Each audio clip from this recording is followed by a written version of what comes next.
Oke, bismillahirrahmanirrahim. Assalamualaikum warahmatullahi ta'ala wabarakatuh. Halo kawan-kawan semuanya, dimana Anda berada, kembali lagi bersama Bag Aril Bakil gitu ya. Semoga kita selalu dalam keadaan baik dan kebaikan selalu menyertai kita semua, amin ya Allah. Oke kawan-kawan, alhamdulillah kembali lagi berkesempatan untuk berbagi soal terbaru untuk kita persiapan menghadapi SKD CPNS tahun 2024 ini. Karena sebagai kita ketahui CPNS kembali akan digelar kawan-kawan, dan mungkin tinggal menghitung hari lagi ya kawan-kawan. Dan pada kesempatan ini Maki akan berbagi soal SKD TKP, tes keberuntungan pribadi. Tes karakteristik pribadi maksudnya kawan-kawan ya, untuk CPNS 2024, dimana soal yang Maki buatkan tentunya disesuaikan dengan kisi-kisi Menpan RB nomor 321 tahun 2024 ya. Dan untuk indikatornya adalah mengenai anti radikalisme sebetulnya ya, karena ini tidak cukup Maki jadi tulis aja radikalisme. radikalisme. Kemudian Maki sudah alhamdulillah masuk di part 34. Jadi untuk kawan-kawan yang baru singgah di sini, jangan lupa untuk searching lagi video Maki dari part 1 sampai 33-nya. Dan untuk kawan-kawan yang belum subrek gitu ya, agar tidak lupa untuk menyalakan tombol lonceng dan subreknya gitu kawan-kawan ya, biar Maki semakin bersemangat lagi dalam berbagi soal terbarunya. Gitu kan ya. Aduh. Namun sebelum ke sana, Maki akan mencoba mengingatkan kepada kawan-kawan bahwa sebagaimana ketahui di Permenpan RB nomor 321 tahun 2024 ini berisikan tentang materi atau indikator soal yang akan muncul di CPNS. Di antaranya ada TWK. Untuk TWK itu ada nasionalisme, integritas, bela negara. Ini sudah Maki buat ya. Bela negara kemarin sudah Maki buat tapi belum terbaru, makanya kemarin sempat di komen memang katanya tidak banyak teorinya tapi banyak ininya dan lain sebagainya. Kemudian TKP nih di sebelumnya sudah Maki buatkan kalau tidak salah untuk profesionalisme gitu ya, dan jejaring kerja juga ya kalau tidak salah, dan juga pelayanan publik. Jadi untuk kawan-kawan agar lebih mantap lagi belajarnya, biarpun nanti semua indikator kita kuasai ya, tentunya kawan-kawan searching lagi video Maki dari part 1 sampai 33-nya. Aduh, promosi ini Maki ya. Di kesempatan kali ini ya kawan-kawan, sebagai ketahui di TKP itu ada materi anti radikalisme nih. Apa itu anti radikalisme? Yaitu tujuannya untuk menjaring informasi dari individu tentang pengetahuan terhadap anti radikalisme atau kecenderungan bersikap ya, dan bertindak saat menanggapi stimulus dengan beberapa alternatif situasi. Itu tujuannya kawan-kawan. Nah, ini untuk TIU-nya ya, itu sudah kita bahas ya kawan-kawan, untuk numerik dan lain sebagainya gitu ya. Baik, untuk satu kita juga di kopi gitu kan ya. Di sini sudah sekian sebuah salah, namun apa saja video butuh susu tidak selalu besar lagi semua disebut pesoluzen berapa? Iya betul, biar bersih gitu kan ya. Soalnya kayak gini coba dong ya. Sebagai seorang ASN di sebuah instansi pemerintah, Anda menyadari bahwa salah satu rekan kerja Anda mulai menunjukkan tanda-tanda ketertarikan pada paham radikal yang berpotensi merusak lingkungan kerja dan merusak tatanan masyarakat. Langkah yang paling tepat untuk mengatasi situasi ini adalah bla bla bla. A. Mengajak rekan kerja untuk berdiskusi secara pribadi dan memberikan pemahaman tentang bahaya radikalisme serta pentingnya menjaga kerukunan di tempat kerja. B. Melaporkan rekan kerja tersebut kepada atasan tanpa berusaha memahami alasan dibalik perubahan sikapnya. C. Membiarkan saja karena setiap orang berhak memiliki pandangan dan keyakinan masing-masing. D. Mengajak rekan kerja lainnya untuk menjauhi rekan yang bersangkutan agar tidak terpengaruh. E. Menggunakan kesempatan dalam rapat untuk menyampaikan pentingnya toleransi dan bahaya radikalisme tanpa menyebutkan nama rekan tersebut. Weh, keren kawan-kawan ya. Ini kalau posisinya kita sebagai seorang ASN ya. Jadi ceritanya kita sebagai seorang ASN, namun kita menyadari bahwa ternyata ada rekan kita yang mulai terjangkit gitu ya, terpapar virus radikalisme. Nah, sikap kita bagaimana gitu ya? Karena kalau kita biarkan ternyata berpotensi merusak lingkungan kerja. Nah, jadi ada ketertarikan teman kita itu udah terjangkit gitu ya virus radikalisme dan berpotensi merusak lingkungan kerja dan merusak tatanan masyarakat. Nah, langkah yang paling tepat untuk kita ambil yang mana kawan-kawan? Karena di semua pilihan ini ada nilainya kawan-kawan, tapi kita harus memilih pilihan yang terbaik di antara yang baik gitu kawan-kawan.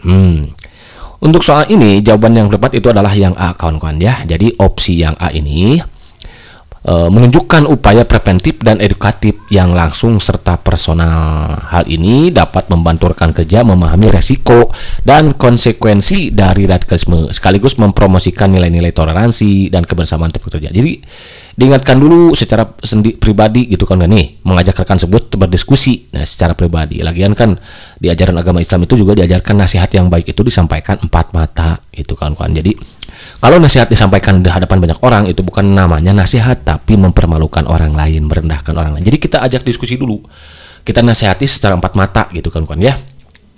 Kemudian memberikan pemahaman tentang bahaya radikalisme serta pentingnya menjaga kerukunan di tempat kerja. Ini yang paling baik. Ini nilainya 5 kan ya. Jadi jawaban yang tepat itu untuk soal ini dari yang A gitu kan. Kenapa? Kita cek yang lain ya optionnya. Yang B nih. Melaporkan rekan kerja tersebut kepada atasan tanpa berusaha memahami alasan dibalik perubahan sikapnya. Oh, ini ada kalimat negatifnya nih, tanpa berusaha. Jadi belum ada usaha. Ini bagus ya dilaporkan melaporkan kepada atasan gitu, tapi ini tanpa ada usaha memahami alasan dibalik perubahan sikapnya. Kenapa sih dia bisa berubah begitu? Kita tidak tahu gitu ya. Jadi meskipun pelaporan ini dapat membantu, tindakan ini tanpa pemahaman lebih lanjut bisa dianggap tidak adil kawan-kawan dan dapat menciptakan ketidakpercayaan di tempat kerja. Ya, jadi yang kedua ini ya, pendekatan yang lebih empatik dan edukatif mungkin lebih efektif dalam jangka panjang. Jadi untuk yang ini nilainya itu adalah 3 kawan-kawan, ini 5. Lalu yang C kenapa? Nah, membiarkan saja karena setiap orang berhak memiliki pandangan dan keyakinan masing-masing. Justru kalau dibiarkan ini berbahaya kawan-kawan. Ya, jadi nanti berisiko karena bisa membiarkan potensi ancaman berkembang tanpa kontrol. Jadi radikalisme ini dapat merusak lingkungan kerja dan masyarakat luas sehingga perlu ada tindakan pencegahan. Kalau membiarkan tidak baik. Jadi nilainya 1 kawan-kawan. Kalau dibiarkan, jadi nanti kalau dibiarkan saja yang lain akan terpapar juga gitu kawan-kawan. Jadi 1. Mengajak rekan kerja untuk menjauhi rekan yang bersangkutan agar tidak terpengaruh, bagus sih sebetulnya ini juga ya. Tapi mengisolasi seseorang tanpa berusaha membantu mereka memahami kesalahannya dapat memperburuk situasi itu kawan-kawan dan memicu lebih banyak kebencian dan ketidakpercayaan. Ini nilainya 2. Nah, menggunakan kesempatan dalam rapat untuk menyampaikan pentingnya toleransi dan bahaya radikalisme tanpa menyebutkan nama rekan tersebut. Nah, pendekatan ini juga baik gitu ya untuk mengedukasi lebih banyak orang secara umum. Namun mungkin kurang efektif dalam menangani kasus individu yang memerlukan perhatian khusus, karena tadi kan kerusakannya pada individu gitu kan, yang terpaparnya orang per orang gitu. Jadi pendekatan personal dulu yang diutamakan. Ini nilainya tapi 4 gitu. Ini memang memberikan karena kalau biasa seperti ini juga kita suka berat juga kawan-kawan ketika menasihati orang lain walaupun tidak menyebutkan namanya, tapi biasa kita suka ada dicampuri ria gitu ya. Nanti bahaya nanti kalau kawan keseringan begitu, ada raja ria, nanti bahaya nih. Karena setiap amalan baik itu pasti diikuti dengan ria, ada godaan. Makanya tugas kita adalah mengtidakyakannya gitu kan kawan.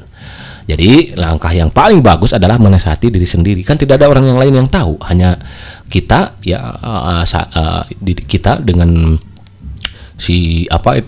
teman kita yang terjangkit gitu ya, dan Tuhan Allah Subhanahu wa taala itu akan menjadikan lebih ikhlas lagi gitu kan kawan ya. Begitu kan urusannya ya. Arsen hidup zaman top. Kalau mantap, next soal number 2. Oke. Di sini sudah selesai semua salah, namun apa percaya video tibu susru gitu ya, selalu ya besar lagi sobat push solution biar apa? Iya betul, berinspirasi gitu katanya. Soalnya kayak gini kita bareng ya. Anda bekerja sebagai ASN di instansi pemerintahan yang sedang mengadakan proyek besar untuk meningkatkan infrastruktur di daerah yang rentan terhadap radikalisme. Dalam rapat tim, salah satu anggota mengusulkan untuk bekerja sama dengan organisasi lokal yang memiliki riwayat simpati terhadap kelompok radikal. Yang langkah yang paling tepat untuk mengatasi situasi ini adalah bla bla bla. A. Mengusulkan untuk melakukan pengecekan latar belakang organisasi tersebut sebelum memutuskan kerjasama sambil memberikan penjelasan mengenai risiko radikalisme. B. Menerima usulan tersebut tanpa pengecekan lebih lanjut karena kerjasama dengan organisasi lokal dapat mempercepat penyelesaian proyek. C. Menolak usulan tersebut langsung dalam rapat dan menyarankan untuk mencari organisasi lain tanpa memberikan alasan lebih lanjut. D. Mengusulkan agar tim berkonsultasi dengan pihak keamanan dan ahli radikalisme untuk mendapatkan panduan lebih lanjut mengenai potensi resiko. E. Mengajak anggota tim untuk bertemu dengan perwakilan organisasi tersebut untuk mendiskusikan nilai-nilai dan tujuan proyek sebelum membuat keputusan. Yang mana nih kawan-kawan ya? So, coba maaf ya, kasih waktu dulu. Sampai hitungan kelima nih, yang mana nih? 1, 2, 3, 4, 5. Iya betul. Jawabannya adalah A gitu kan ya. Oh belum ya. Aduh, dikira lagi sudah ya. Jawaban yang paling tepat itu yang A kawan-kawan. Jadi mengusulkan untuk melakukan pengecekan latar belakang organisasi tersebut sebelum memutuskan kerjasama sambil memberikan penjelasan mengenai risiko radikalisme. Jadi pendekatan ini menunjukkan kewaspadaan dan kehati-hatian ya, oke, dalam mengambil keputusan. Jadi kita harus waspada kawan-kawan ya. Waspada itu dan hati-hati itu bagus ya. Biasanya kalau orang waspada hati-hati dia ingin terus berbuat baik ya. Beda dengan orang yang penuh prasangka buruk ya. Kalau prasangka buruk malas berbuat baik gitu, dari segala sesuatunya diliputi prasangka buruk. Tapi kalau waspada itu menunjukkan kita hati-hati ya, tapi tetap ingin memberikan kebaikan kepada kebermanfaatan kepada orang lain gitu maksudnya. Jadi dengan melakukan pengecekan latar belakang, tim dapat memastikan bahwa kerjasama tidak membahayakan proyek atau masyarakat sekitar serta menghindari potensi risiko radikalisme. Jadi cek dulu kawan-kawan. Mengusulkan untuk melakukan pengecekan latar belakang organisasi tersebut dalam memutuskan kerjasama sambil memberikan penjelasan mengenai soal itu. Jadi cek dulu di dalam surat Al-Hujurat kan dikatakan fatabayanu gitu kan ya, tabayun itu ya, tabayun dulu, di cross check dulu kebenarannya, benar tidak, kalau benar bagaimana, kalau salah bagaimana gitu kan ya. Mengusulkan memiliki riwayat simpati terhadap kelompok radikal. Jadi dicek dulu. Ini yang paling bagus nih 5. Jadi mengusulkan. Kenapa B yang tidak dipilih? Ya, menerima usulan tersebut tanpa pengecekan lebih lanjut karena bekerjasama dengan organisasi lokal dapat mempercepat penyelesaian proyek. Ini memang jadi apa? Kalau ini meskipun mempercepat proyek nih, proyeknya akan cepat selesai nih. Langkah ini berisiko tinggi kawan-kawan. Kenapa? Karena bisa saja melibatkan kelompok dengan pandangan radikal yang tadi itu disebutkan ya. Justru sebaliknya, ini bukan mempercepat, memang mempercepat, tapi ada potensi untuk merusak proyek dan menciptakan ketidakstabilan. Ini tanpa di cross check tidak baik. Ini 1 nilainya. Jadi tidak di cross check. Jadi ketika kita menerima berita itu ya jangan hanya katanya, jangan menjadi ASN ASDM katanya gitu. Kata si A, kata si B, tapi kita tidak mengecek kebenaran gitu dari setiap informasi yang diberikan gitu kan kawan ya. Harus cek dulu fatabayanu itu ya, in ja'akum fasik fatabayanu Al-Hujurat gitu kan ya. Menolak usulan tersebut langsung dalam rapat dan menyarankan untuk mencari organisasi lain tanpa memberikan alasan lebih lanjut. Nah, ini kurang baiknya di sini ada kalimat negatif tanpa. Jadi, menolak langsung tanpa alasan dapat menciptakan ketegangan nantinya dan kesalahpahaman dalam tim gitu. Memberikan alasan yang jelas dan mempertimbangkan opsi lain lebih konstruktif. 2 ini nilainya. Jadi kalau kita tidak memberikan alasan, itu nanti menciptakan ketegangan di antara tim kawan-kawan ya, dan adanya kesalahpahaman gitu. Oh, kenapa dia mengatakan tidak sementara tidak disertai alasan? Nah, kita nyatakan tidak, tegas di sini kawan-kawan. Kita harus tegas, kita nyatakan oh kalau tidak suka, berikan alasannya, bla bla bla bla yang rasional tanpa harus menjelekkan orang lain. Gitu kawan-kawan ya. Aduh, seru nih kalau tes keberuntungan pribadi ini ya. Aduh, tes karakter pribadi maksudnya. Yang D, mengusulkan agar tim berkonsultasi dengan pihak keamanan dan ahli radikalisme untuk mendapatkan panduan lebih lanjut mengenai potensi risiko. Nah, jadi konsultasi dengan ahli adalah langkah yang bijaksana sebetulnya kawan-kawan ini ya. Namun mungkin memerlukan waktu lebih lama gitu. Jadi pendekatan ini baik gitu untuk mendapatkan panduan lebih lanjut, namun tetap perlu tindakan proaktif seperti pengecekan latar belakang. Nah, ini latar belakang tidak disebut, jadi nilainya 4 kalau ini ya. Yang ini mendiskusikan mengajak anggota tim untuk bertemu dengan perwakilan organisasi tersebut untuk mendiskusikan nilai-nilai dan tujuan proyek sebelum membuat keputusan. Ini bagus juga ya. Jadi langkah positif ini untuk memastikan keselarasan, namun harus dilakukan dengan hati-hati dan tetap disertai pengecekan latar belakang organisasi untuk menghindari risiko radikalisme. Ini dia 3. Jadi harus ada pengecekan. Jadi jawaban yang paling tepat untuk soal nomor ini adalah yang A. Begitu kan? Asik. Ida bilup, izin mantap. Kalau mantap, next soal number 3. Number 3 di sini ya. Di sini sudah sedikit masalah. Namun apa bersalah video? Butuh susru gitu ya. Selalu bebas lagi semuanya sebaik Solution berapa? Iya betul, bias bersih gitu kan ya. Soalnya kayak gini cebrang ya. Anda adalah seorang pegawai negeri sipil PNS yang bekerja di dinas sosial. Saat ini ada peningkatan kekhawatiran terhadap penyebaran paham radikalisasi di kalangan generasi muda di daerah Anda. Dalam rapat evaluasi program, rekan kerja Anda mengusulkan untuk melakukan pendekatan lebih dekat dengan kelompok pemuda yang terindikasi terpapar paham tersebut, dengan tujuan mendengarkan aspirasi mereka dan menjalin komunikasi. Langkah yang paling tepat untuk memastikan pendekatan efektif dan tidak berisiko adalah bla bla bla. A. Setuju dengan usulan tersebut dan langsung mengadakan pertemuan tanpa mempersiapkan materi atau tujuan yang jelas. B. Menyarankan untuk mengadakan diskusi dengan tokoh masyarakat yang memiliki pemahaman tentang isu radikalisme untuk mendapatkan pandangan yang lebih komprehensif sebelum bertindak. C. Mengundang media untuk meliput pertemuan tersebut agar dapat menunjukkan transparansi dan komitmen terhadap pencegahan radikalisme. D. Mengusulkan data tentang pemuda di daerah tersebut yang sudah terpapar paham radikalisme sebelum melakukan pendekatan untuk mengetahui langkah yang tepat. E. Mengusulkan agar tim melakukan penelitian terlebih dahulu untuk memahami latar belakang kelompok tersebut sebelum menjalin komunikasi. Ya, nomor 3 ya ini ya. Yang mana nih? Boleh kawan-kawan coba dulu ya, silakan ketik jawabannya di kolom komentar Bang Aki ya gitu ya. Maki hitung sampai 5. 1 1 2 3 4 5. Iya betul, jawaban yang tepat itu yang E gitu kan ya. Oh betul ya gitu ya. Aduh, jawaban yang tepat itu yang E kawan-kawan ya. Mengusulkan agar tim melakukan penelitian terlebih dahulu. Jadi cross check lagi kawan-kawan ya. Jadi harus petabayanu dulu, tabayun, untuk memahami latar belakang kelompok tersebut sebelum menjalin komunikasi gitu kawan-kawan. Langkah ini menunjukkan pendekatan yang hati-hati dan berbasis informasi. Memahami latar belakang kelompok memungkinkan tim untuk berkomunikasi dengan lebih efektif dan sensitif terhadap isu-isu yang ada gitu. Jadi ini nilainya 5 kawan-kawan. Kenapa A tidak dipilih? A tidak pilih ini, langkah ini berisiko ya. Jadi setuju dengan usulan tersebut dan langsung mengadakan pertemuan tanpa mempersiapkan materi atau tujuan yang jelas, ini berisiko nih kawan-kawan. Jadi tidak ada cross check, tidak ada persiapan lebih lanjut. Nah, ini berisiko. Berisikonya apa? Karena kurangnya persiapan dapat menyebabkan miskomunikasi dan tidak efektifnya interaksi nantinya kawan-kawan ya. Ini justru bisa memperburuk situasi jika tidak diatur dengan baik. Ya, ini jadi nilainya 1. Yang B, menyarankan untuk mengadakan diskusi dengan tokoh masyarakat yang memiliki pemahaman tentang isu radikalisme untuk mendapatkan pandangan yang lebih komprehensif sebelum bertindak. Ini bagus kawan-kawan ya. Ini melibatkan tokoh masyarakat, namun ini tetap kurang optimal jika dibandingkan dengan melakukan penelitian terdahulu. Jadi lakukan penelitian dengan option yang nomor E ini ya kawan-kawan. Jadi ini tidak dibarengi dengan adanya cross check terlebih dahulu. Jadi ini nilainya untuk yang mana ini? C ya. A, B ya. Mana ini?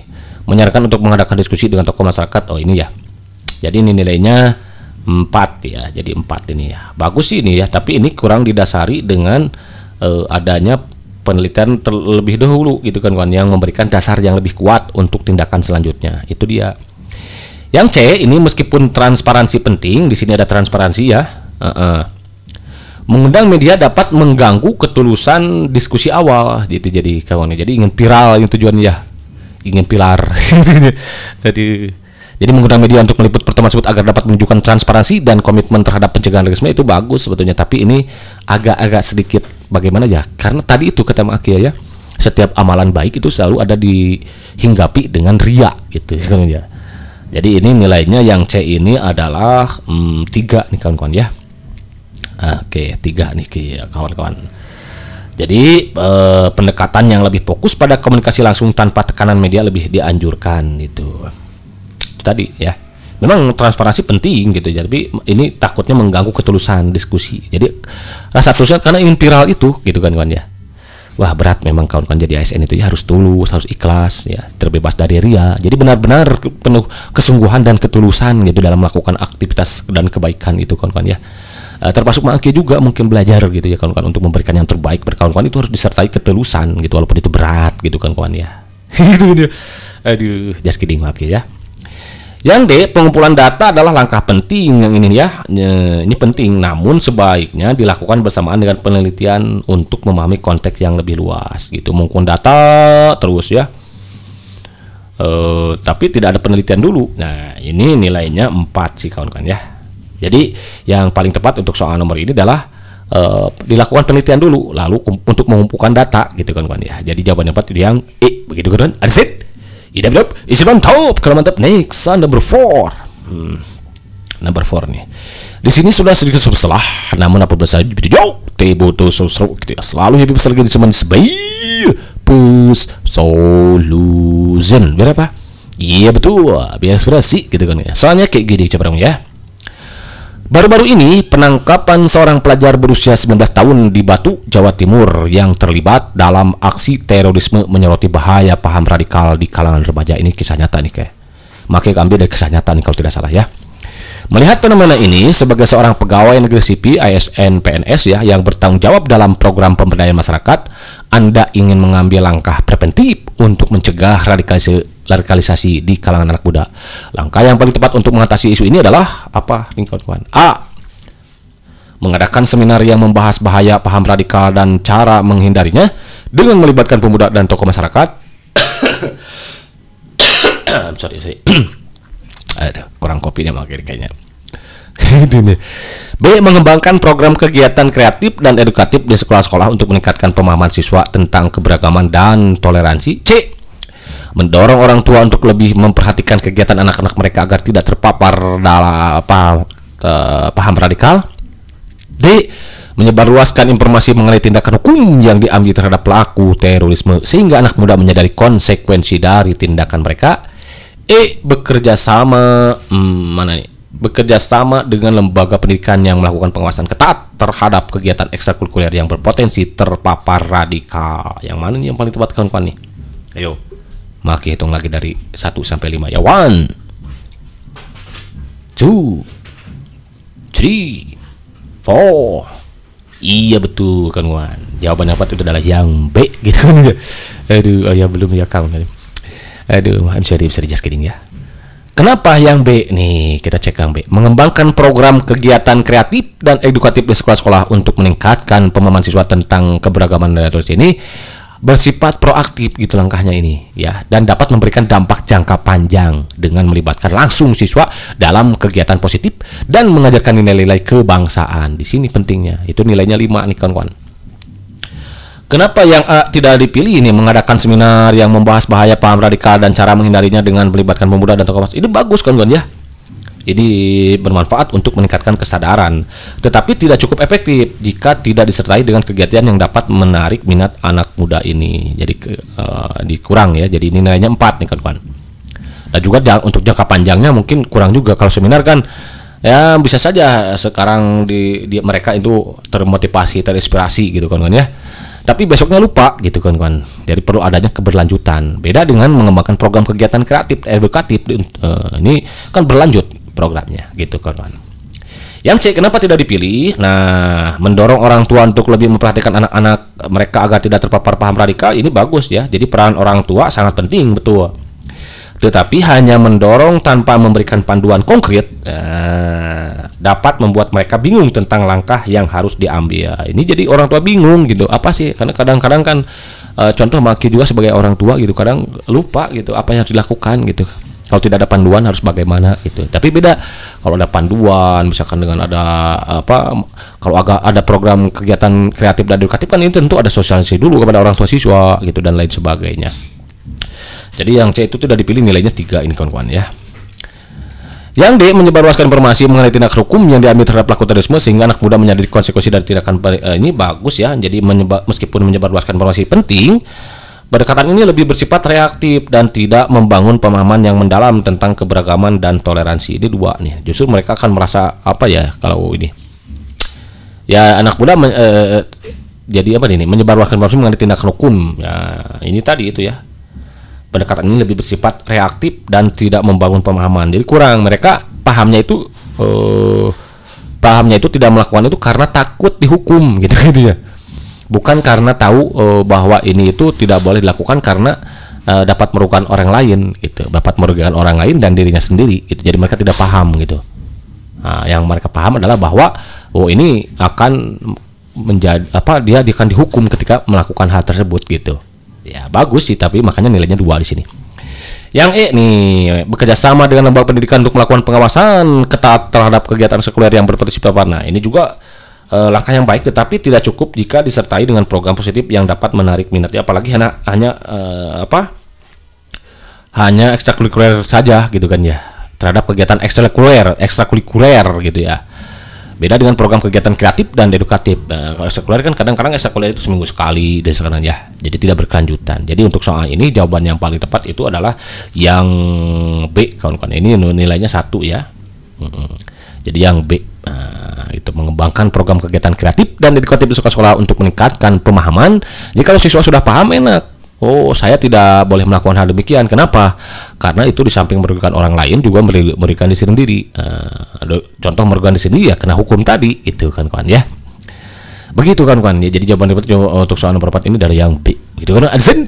Ide betul. Mantap. Kalau mantap, next number 5. Di sini sudah segala masalah mana pun salah jadi jauh butuh sosro gitu. Soalnya habis lagi cuman sebaik solution berapa? Iya betul, berinspirasi gitu kan ya. Baru-baru ini Gubernur Jawa Tengah, ini kasih nyata juga kan ya, Maki tidak sedang berpolitik di sini ya, tidak sedang kampanye di sini Maki. Jadi kebetulan ini kisah nyata Maki ambil ceritanya ya. Menemukan indikasi radikalisme di sejumlah sekolah SMA, SMK atau SMP sederajat gitulah di negeri maupun swasta nih. Negeri ini, kalau ini negeri gitu ya. Tindakan yang diambil untuk mengatasi masalah ini adalah penting agar ideologi yang benar ditegakkan di lingkungan sekolah. Nah, pertanyaan adalah sebagai seorang PNS yang berperan dalam kebijakan pendidikan, langkah paling tepat yang dapat Anda ambil untuk mencegah radikalisasi di sekolah adalah apa? Gitu. Oh, udah ada pembahasannya. Aduh, nggak usah hitung lagi nanti kalau gitu ya. A. Mengadakan workshop untuk guru dan kepala sekolah tentang bahaya radikalisme dan cara mengenal ciri-ciri paham radikal. B. Membuat tim pengawas di sekolah untuk memantau kegiatan ekskulikuler yang berpotensi terpapar radikal. C. Menyusun dan mengimplementasikan kurikulum yang menekankan pada nilai-nilai Pancasila, toleransi, dan keberagaman dalam semua mata pelajaran. D. Mengajak orang tua siswa untuk terlibat aktif dalam mendukung program-program anti radikalisme yang diselenggarakan di sekolah. E. Melakukan sosialisasi kepada siswa tentang pentingnya menjaga ideologi bangsa dan menjauhkan diri dari paham radikal melalui berbagai media. Udah dijawab nih C, kawan-kawannya jawabannya yang paling tepat itu yang 5 ini.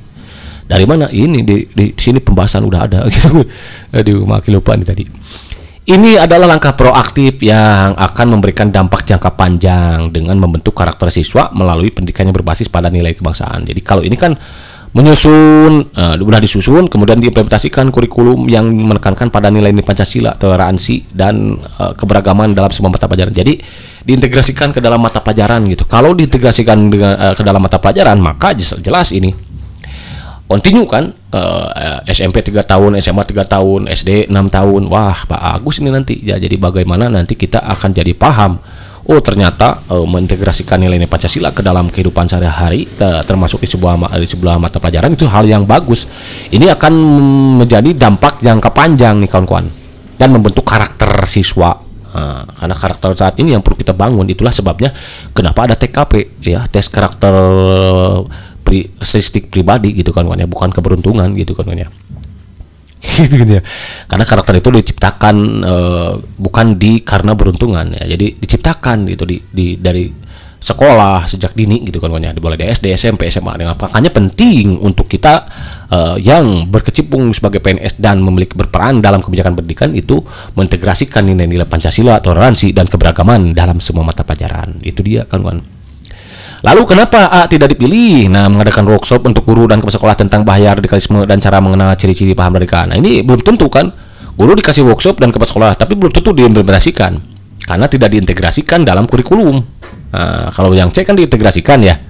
Ini nilainya 3 kan, kawan. Kalau diintegrasikan sudah pasti dilaksanakan. Kalau ini memang menerima materinya gitu, tapi belum tentu dilakukan, berat gitu. Apalagi kan kita dikejar dengan kebijakan-kebijakan yang ada di pendidikan ini, termasuk pelaksanaan kurikulum yang sudah dibuat gitu kan kawan, kurikulum satuan pendidikan biasanya sebutnya itu, kalau tidak salah seperti itu kawan ya. Yang B, meskipun pengawasan ini diperlukan kawan-kawan ya, pendekatan ini bersifat reaktif dan tidak mengatasi akar masalah. Itu dia ya. Jadi tidak mengatasi akar masalah dari paham radikal yang berkembang di dalam kurikulum dan kegiatan. Jadi ini kurang baik, ini dua. Akar masalahnya ya harus diimplementasikan gitu kan kawan ya. Itu. Yang D, keterlibatan orang tua memang sangat penting, bagus ini ya kawan-kawan. Tetapi tetap memerlukan program konkret itu yang dapat dilakukan bersama dengan sekolah untuk mendukung tujuan tersebut. Ini 4 nih. Jadi mengajak orang tua siswa untuk terlibat aktif dalam program ini bagus. Dan ini sudah tercover di sini di C ya, menyusun program ini kan tentu diajak orang tua, disosialisasikan dulu bahwa di sekolah ini akan bla bla bla bla bla. Misalkan siswa pulangnya jam sekian atau misalkan pada hari sekian, pada hari apa siswa pulang ini karena diintegrasikan bla bla bla bla. Keren tuh kawan-kawan jadinya. Melakukan sosialisasi kepada siswa tentang pentingnya menjaga ideologi bangsa ini bagus sih ya, sosialisasi saja, apalagi sosialisasinya setahun sekali misalkan gitu ya. Ini kurang baik, ini nilainya 1. Jadi jawabannya obat untuk soal nomor ini adalah yang C gitu kan kawan. Understand? Itu belum? Jangan tahu kalau mantap. Next. Oh sudah selesai ternyata kawan-kawan ya. Oke kawan-kawan, barangkali untuk sementara waktu untuk TKP tes keberuntungan pribadi ini maka hanya bisa berbagi sampai sini aja dulu ya. Untuk kawan-kawan yang mau request soal yang lebih hot lagi, silakan kawan-kawan tinggalkan pesannya kolom komentar seperti yang sampaikan kawan-kawan sebelumnya. Maka tolong racik lagi. Nah ini sudah makin racik, dan kalau kawan-kawan ingin buatkan yang lebih racik lagi oleh Maki ya gitu ya, silakan tinggalkan pesannya di kolom komentar. Dari Maki juga nanti ada inspirasi dari kawan-kawan tentang materi apa sih yang harus muncul itu gitu ya. Dan jadi nanti biar soalnya memang benar-benar yang diharapkan oleh kawan-kawan, yang dibutuhkan gitu kawan-kawan, yang memberi, jadi yang benar-benar dibutuhkan sesuai dengan minatnya gitu kan itu lebih bagus. Gitu saja. Dan terakhir mungkin makin mengingatkan sampai kita memaksimalkan usaha, agar kita juga jangan lupa untuk memaksimalkan dengan doa. Kenapa latih usaha tanpa doa itu sama sembung, apalagi berdoa tanpa usaha itu sama aja bohong. Antara usaha dan doa itu harus seimbangkan, judul perjuangan dan doa gitu kan ya. Oke, thank you for watching. See you next time.